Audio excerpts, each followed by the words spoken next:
Assalamualaikum warahmatullahi wabarakatuh. Apa kabar anak-anakku? Bagaimana kabarnya hari ini semuanya? Alhamdulillah sehat. Baiklah anak-anak, pada kesempatan ini Ibu Linda akan mengajak kalian untuk belajar tentang iman kepada kitab-kitab Allah. Anak-anak masih ingat rukun iman ada berapa? Ya, rukun iman itu ada 6. Dan iman kepada kitab-kitab Allah itu merupakan rukun iman yang ketiga. Jadi iman yang pertama adalah iman kepada Allah, iman yang kedua adalah iman kepada malaikat Allah, sedangkan yang ketiga adalah yang kita pelajari kali ini, yaitu iman kepada kitab-kitab Allah. Apa sih pengertian iman kepada kitab Allah? Iman kepada kitab-kitab Allah adalah mempercayai dan meyakini sepenuh hati bahwa Allah Subhanahu wa Ta'ala telah menurunkan kitab-kitabnya kepada para nabi atau rasul yang berisi wahyu Allah untuk disampaikan kepada seluruh umat manusia. Kemudian, siapa sih Rasul yang menerimanya dan apa saja sih kitab yang diterima oleh Rasul tersebut? Ya, jadi kitab yang wajib kita imani itu ada 4. Yang pertama adalah kitab Taurat. Kitab Taurat itu diwahyukan kepada Nabi Musa alaihi salam di Bukit Tursina atau di Mesir. Kapan itu diwahyukan?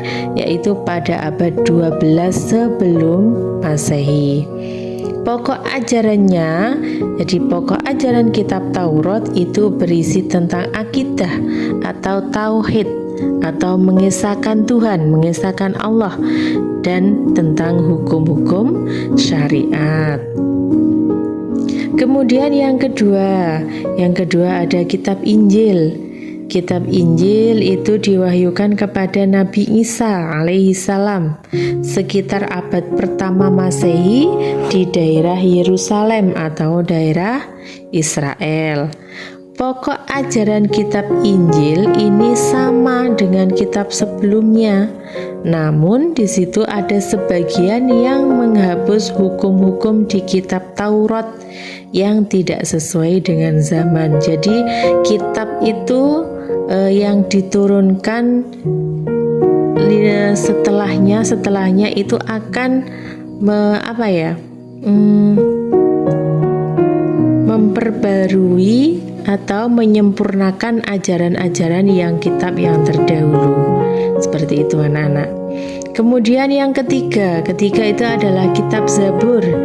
Zabur itu diwahyukan kepada Nabi Daud sekitar abad ke-10 sebelum Masehi di daerah Yerusalem atau di Israel.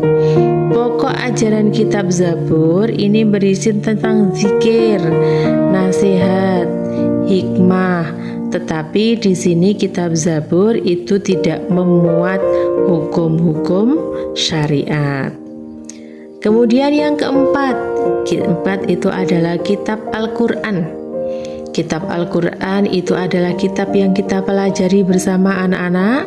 Jadi kitab Al-Quran itu adalah wahyu Allah yang diturunkan kepada Nabi Muhammad Sallallahu Alaihi Wasallam pada abad ke-6 Masehi. Diturunkannya di mana? Diturunkannya ada di 2 kota, yaitu di kota Mekah dan kota Madinah. Yang mana di kota Mekah dan kota Madinah itu keduanya berada di Arab Saudi.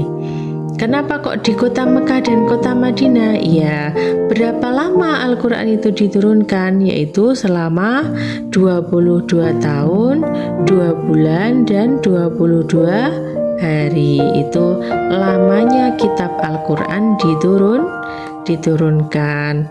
Kemudian yang perlu kalian ketahui lagi, ada berapa jumlahnya juz dalam Al-Quran? Jadi juz dalam Al-Quran itu ada 30. Ada berapa surat dalam Al-Quran? Ada 114 surat dan jumlah ayatnya ada 6.666. Jadi ada 30 juz, 114 surat dan 6.666 ayat. Al-Quran merupakan kitab suci terlengkap dan abadi sepanjang masa. Kitab ini membahas tentang akidah, hukum syariat, muamalat, janji dan ancaman serta tarikh. Tarikh itu adalah sejarah umat yang lampau. Jadi Al-Quran itu adalah kitab penyempurna dari kitab-kitab yang terdahulu. Itu adalah kitab Al-Quran dan terpelihara keasliannya sepanjang masa. Kemudian selain kitab itu juga ada yang dinamakan suhuf. Suhuf itu apa? Suhuf itu adalah lembaran wahyu Allah. Suhuf itu diturunkan Allah untuk para nabi Allah berjumlah. Suhuf yang diturunkan Allah kepada para nabi itu berjumlah 100 itu siapa saja yang menerimanya. Jadi nabi yang menerima suhuf itu diantaranya adalah Nabi Sidq alaihi salam. Itu beliau menerima sebanyak 50 suhuf atau 50 lembaran wahyu. Kemudian Nabi Idris alaihi salam, beliau menerima 30 suhuf. Kemudian Nabi Ibrahim alaihi salam, beliau menerima sebanyak 10 suhuf. Dan yang terakhir adalah Nabi Musa alaihi salam, beliau menerima sebanyak 10 suhuf. Jadi total dari keseluruhan suhuf yang diturunkan oleh Allah kepada para nabi itu semuanya berjumlah 100. Kemudian anak-anak, bagaimana cara kita beriman kepada kitab suci Al-Quran? Yang pertama adalah meyakini bahwa Al-Quran itu merupakan wahyu dari Allah Subhanahu wa Ta'ala. Jadi Al-Quran itu adalah kalamullah. Jadi sumbernya itu adalah langsung dari Allah. Kemudian yang kedua, meyakini bahwa isi Al-Quran mengandung kebenaran yang murni dan mutlak. Jadi tidak dibuat-buat oleh siapapun. Semua isi dari Al-Quran itu adalah murni dari Allah, karena Al-Quran itu adalah kalamullah. Kemudian yang ketiga, cara kita beriman kepada kitab suci Al-Quran dengan membaca, mempelajari, memahami, dan mengamalkan ajaran yang ada di dalam Al-Quran. Jadi untuk Al-Quran ini, karena Al-Quran ini adalah kitab suci yang istimewa, jadi ketika kita membacanya pun itu sudah termasuk ibadah.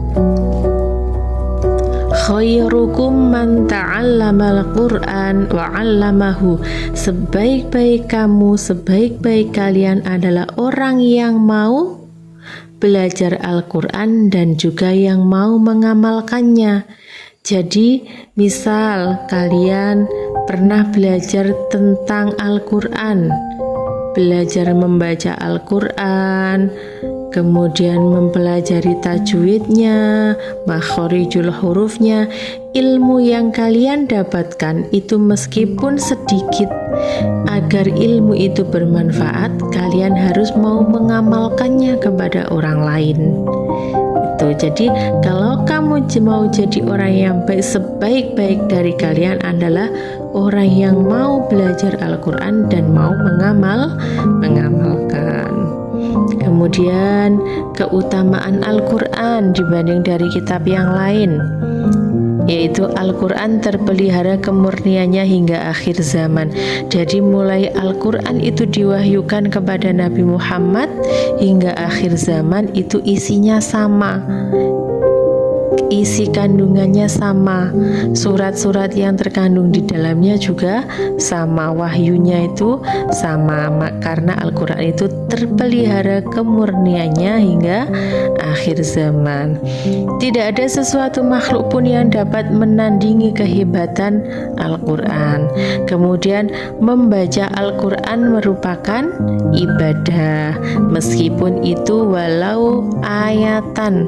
Jadi kita usahakan ya anak-anak, usahakan setiap hari itu kita istiqomah untuk membaca Al-Quran walau ayatan wahidan, meskipun hanya satu ayat.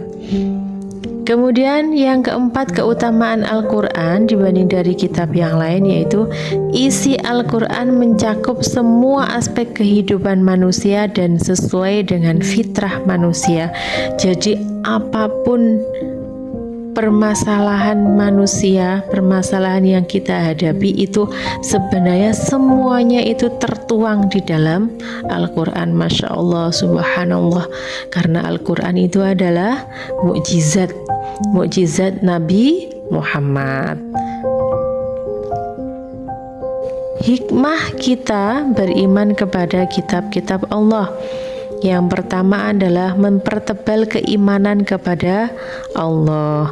Kemudian yang kedua, mengetahui perhatian Allah Subhanahu wa Ta'ala terhadap hamba-hambanya yang menjadikan hidayah bagi setiap umat. Yang ketiga, mengetahui hikmah Allah Subhanahu wa Ta'ala menurunkan kitab-kitab atau hukum-hukumnya sesuai keadaan setiap umat. Yang keempat, meyakinkan kita bahwa Al-Quran adalah risalah Nabi dan Rasul. Yang kelima, menyadarkan kita akan kasih sayang Allah Subhanahu wa Ta'ala. Yang keenam, menanamkan sikap toleransi terhadap penganut agama lain. Alhamdulillah pembahasan kita tentang iman kepada kitab-kitab Allah cukup. Untuk selanjutnya nanti kita perdalam lagi, kita cari literasi yang lebih banyak lagi. Kemudian jangan lupa anak-anak, seperti yang Ibu Linda pesankan tadi kepada kalian, bahwa karena membaca Al-Quran itu adalah suatu ibadah, maka kita usahakan untuk setiap harinya kita harus membaca Al-Quran walau ayatan wahidan, meskipun itu hanya satu ayat. Alhamdulillah, terima kasih atas perhatian anak-anak pada kesempatan ini. Semoga yang Ibu Linda sampaikan ini bisa jadi pelajaran untuk kita semua dan anak-anak mau mengamalkan dalam kehidupan sehari-hari. Terima kasih atas perhatiannya. Mohon maaf atas segala kekurangan, kekhilafan. Wallahul muwaffiq ila aqwamit thoriq. Wassalamualaikum warahmatullahi wabarakatuh.